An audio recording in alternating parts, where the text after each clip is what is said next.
Final Fantasy XVI is finally here, smashing its way into my life like a large disgruntled fire monster. This latest entry in the venerable Final Fantasy series is already turning some heads for all the right reasons. But if you've never played a Final Fantasy game, then you might be wondering what all the fuss is about. Well, wonder no longer, because here are 5 reasons why Final Fantasy XVI is worth your time. Beware some mild spoilers from the opening hours of the game, but nothing that wasn't featured in the demo, so you should be fine. Enjoy! First and foremost, Final Fantasy is one of the world's longest running video game series. When the first game was released in 1987, the game's creator, Hironobu Sakaguchi, said that the game was his last-ditch effort at being successful in the games industry. He called the game Final Fantasy. The game turned into a smash hit, it sold amazingly, and 36 years later we have 16 main Final Fantasy entries, as well as a number of spin-offs. Whilst it may seem intimidating to start with a game with a big 16 on the cover, each game is a standalone story, so you don't need to have played any of the previous entries. If you have played the other entries, then you already know what to expect. A group of teenagers coming together to punch a god in the face with the power of friendship. Is that sentence ridiculous? Yes. Is it also amazing? Also yes. Speaking of teenagers, our edgy teenager of choice this time is Clive Rosfield, Knight of Rosaria. He's a young man protecting his brother Joshua, who has the power to summon the Phoenix, a legendary creature known as an Icon. In the opening hours you can see how much Clive and Joshua care for each other. They're good boys, and I'm sure nothing bad will ever happen to either of them, right? What in the... Right?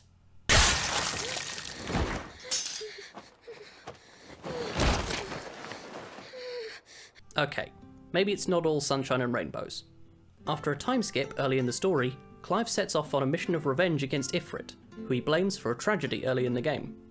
The team have been very upfront with the fact that Game of Thrones was a big influence on how they shaped the story, so whilst this is still a much more magic and fantasy focused setting, you can expect lots of betrayals, murder, and people swearing at dramatically appropriate moments. Of course, with so many characters, locations, and plot twists to keep track of, you might start to get confused. This is where one of my favourite new features of all time comes in. The active time and lore system lets you pause the game at any time, even in cutscenes, and brings up information on the people, places, and things most relevant to what's happening on screen. Whoever designed this system was a genius.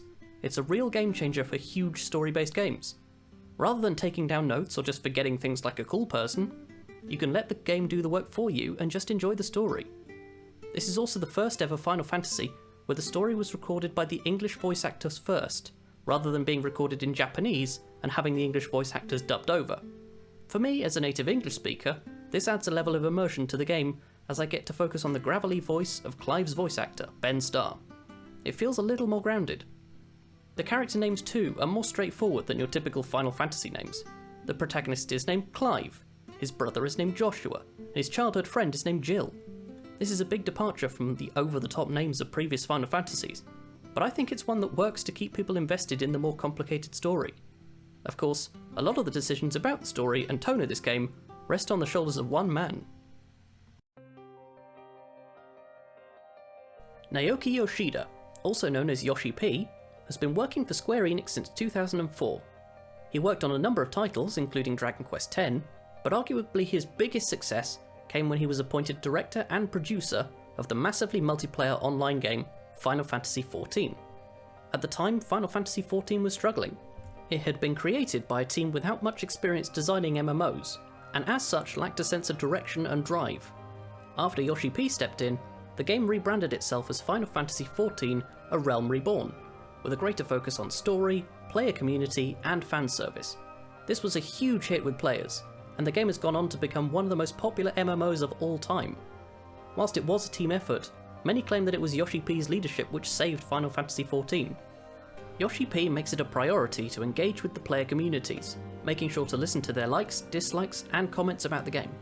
He strives to create games that will please the fans, whilst also being accessible to new players. This approach has served him well. On the 12th of June, Square Enix released an extended demo for Final Fantasy XVI.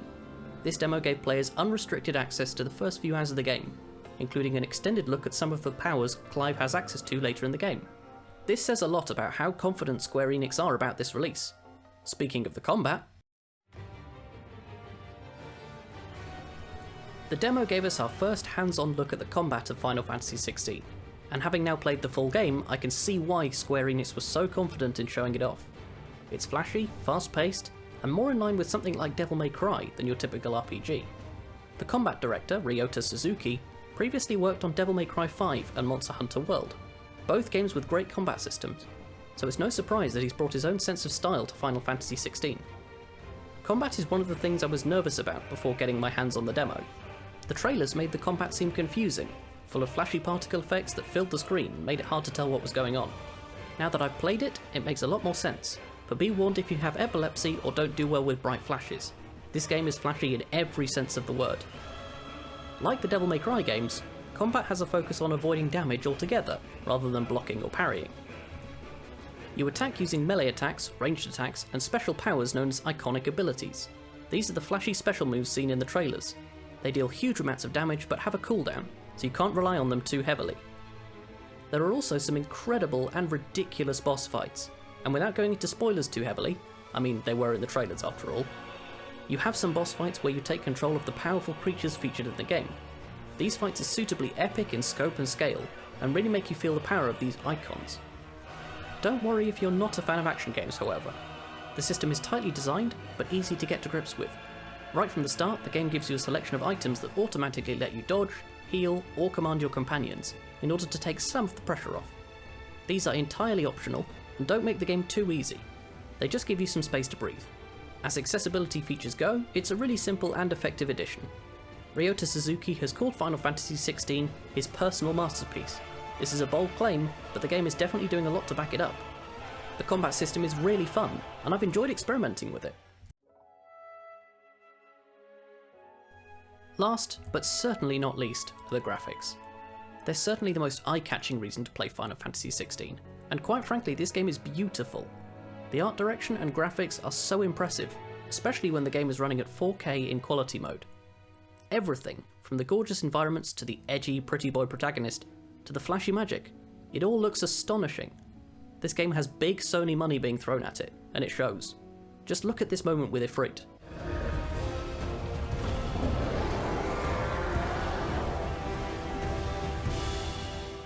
This is no surprise, as Final Fantasy is often the series that PlayStation uses as a graphical showcase. Look at this shot of Final Fantasy VII on the PS1 next to Final Fantasy X on the PS2. Compare that to Final Fantasy XVI and you can see the point I'm making. Square Enix is once again setting the bar high when it comes to making games look astonishing. There are some moments later in the game where my jaw hit the floor with how beautiful the game was. No spoilers, just keep paying attention to the skies. So there we have it, 5 reasons why Final Fantasy XVI is worth a look. Do you think you'll be playing it? If this video convinced you to take a look at the game, then let me know in the comments. Please do like and subscribe for more videos like this, as well as a new Let's Play series coming soon. I couldn't do this without my lovely audience, so thank you very much for watching, and I will see you next time on All Aboard Gaming.